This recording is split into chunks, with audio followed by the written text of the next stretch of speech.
At Kiwanis, our motto is improve the world one child, one community at a time. And we're very grateful that this community has been so supportive of Kiwanis programs that we're helping the kids in the community. And we hope that we get the same same support with this project, and maybe even more, because it's so important to this community.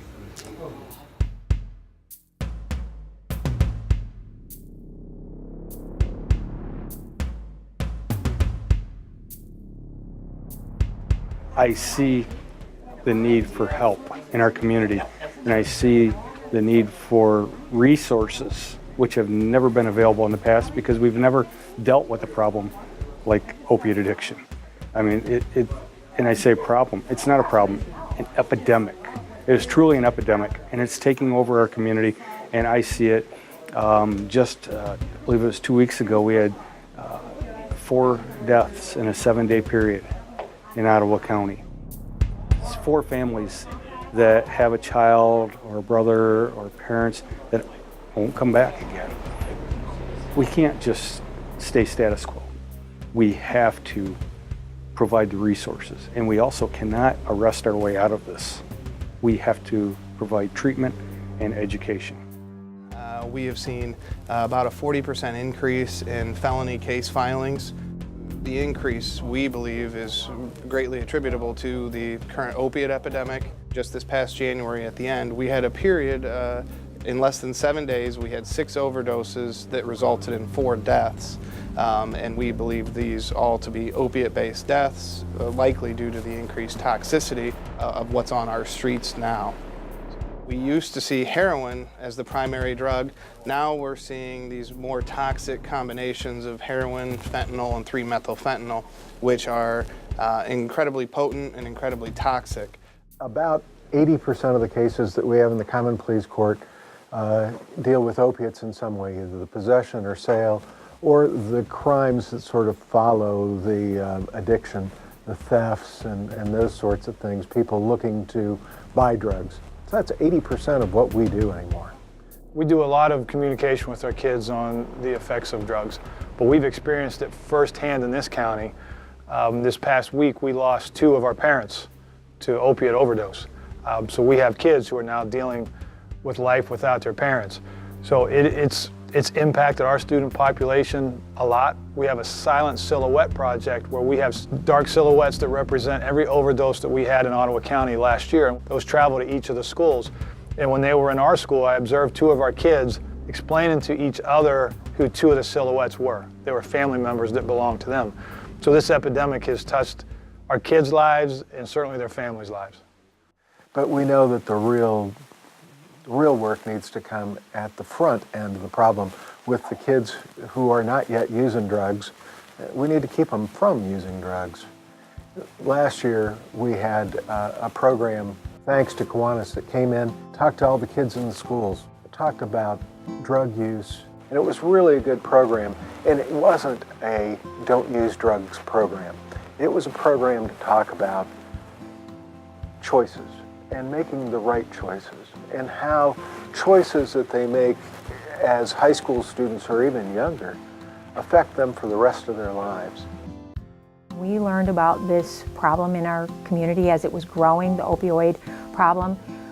Our club was committed to help educate kids in any way that we could, and so we have had a cooperative with the sheriff, the 3 judges, Winters, Giesler, and Haney, and Prosecutor Van Aerten, to raise money and to work with the schools and bring that education program into the students.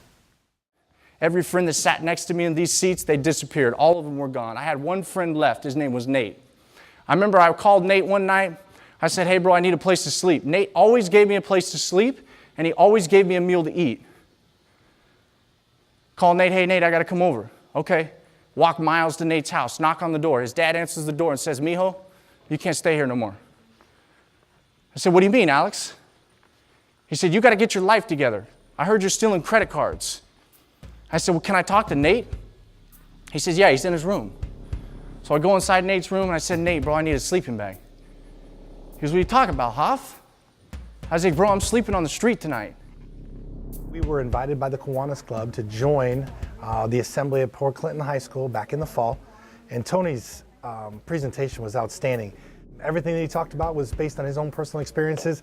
It was not PG rated. It really connected with the kids at a level that they understood and appreciated his candidness and his honesty. It was one of those great human interest stories that allowed our kids to see that the road to success sometimes isn't always easy.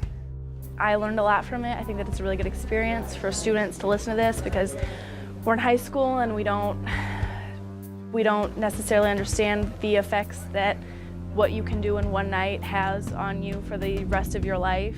If you can't do it for yourself, if you can't be strong for yourself, I think that you need to at least be strong for the people around you that care about you, because it's even harder for them to watch you do that to yourself. I get above the street light and I hear Nate's voice. He says, "Hoff." And I turned around and said, "Yeah." He said, "Look at yourself, bro! What are you doing?" I said, "Don't worry about it, Nate, I got it. Don't worry about it, Nate, I got it." I got goosebumps telling you. Don't worry about it, Nate, I got it. I remember sitting in the seat that you're sitting in saying, there's no way that'll be me. And I'm watching our kids, and we're 45 minutes into this presentation, and there's no child that's looking away. There's no child that's yawning or sleeping or looking at their phone. Everybody is just zeroed in on Tony because what he's saying and what he's selling, they are buying. The issues that he dealt with started very small. To start down that path that seemed small at the time and where it led to is a real wake-up call for our students.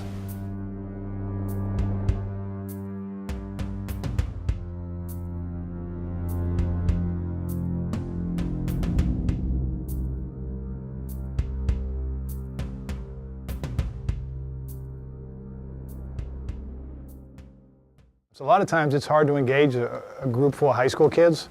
Sometimes they don't respond to older people like myself or some of our other administrators like to talk to them. But Tony had a great message and great presentation and was very engaging with the kids. And it happened to someone that you think would almost maybe be untouchable. Like, how could it happen to him? He had money, he had fame, had attention, you know, all of those, what you would see as maybe positive things surrounding him, and he still, you know, became addicted. So I think it really shows, like, it doesn't have an age, it doesn't have a socioeconomic status, doesn't have a gender, it can touch anyone. Jose, the kid that took my point guard position, 7th grade, he was friends with Nate. One time we were partying at Nate's house. He says, "Hoff, I'm really worried about Nate." I said, "Why? What's up, bro?" He goes, "Man, you guys are snorting cocaine and smoking weed. I don't really care about that stuff." He goes, "But what about these pills, man?" He goes, "I know you use them and you got it under control. What about Nate?" I said, "Man, don't worry about it. Nate's got it." I didn't know that night that I walked out of Nate's house and I heard his voice say, "Hoff," that'd be the last time I got to hear his voice. His dad would go into his room every single day. Alex loved that kid more than any dad I've seen love their kid. He would kiss him on the forehead and say, "I love you, mijo, I'm going to work." He didn't know that one day he would walk in to do the same thing that he'd been doing for 20-something years, and he'd find the only kid he brought into this world dead on the floor.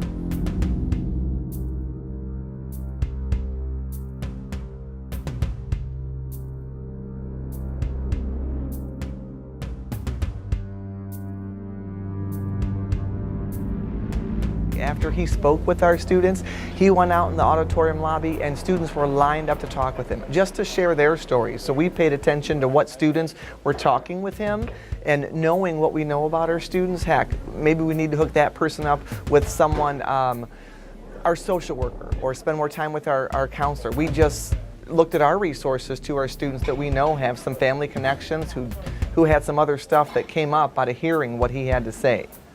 Today the students are dealing with the presence of substance abuse more so than in the past. I think it's all over social media. I think it's on TV.